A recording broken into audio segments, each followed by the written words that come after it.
Let's get the latest now from Binondo, Manila, where preparations for the Chinese New Year are in full swing. Triciah Terada is there live with an update. Go ahead, Tricia.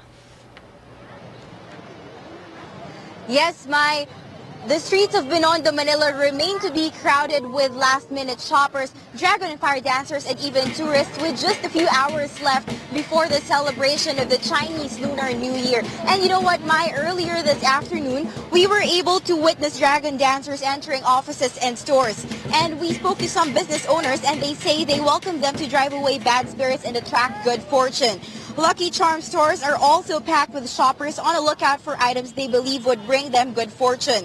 A charms expert says the year of the wood horse may not be a good one for those who were born in the year of the rat, rabbit, and rooster, but she says there are several amulets that may be used to avoid misfortune, such as the Rulu or health amulet, Rui or career amulet, and camel with 7 pagodas for wealth. Those who were born in the year of the dragon are also advised to have a peace and harmony amulet to keep them cool despite getting hot-headed most of the time this year. We spoke to Paula Basilio, an avid buyer of Lucky Charms, and she says amulets have indeed brought her fortune in career, health, and wealth. And she claims that her wealth amulet in her purse made sure that she has never left empty-handed. And you know what, D adds that there are other amulets and charms that can bring good fortune in general. Like, for example, apple and money trees are good for house and businesses, and they also attract peace and good health, while pagoda keeps the house safe from fire and other calamities. We saw some people earlier who were busy burning wishing papers, while others fall in long lines to buy tikoy, hopia, and other Chinese delicacies. And these days, there are still families that keep their traditions during the Chinese New Year. Some still go to the temple, for example, lay fruits on their altars to offer them to their ancestors.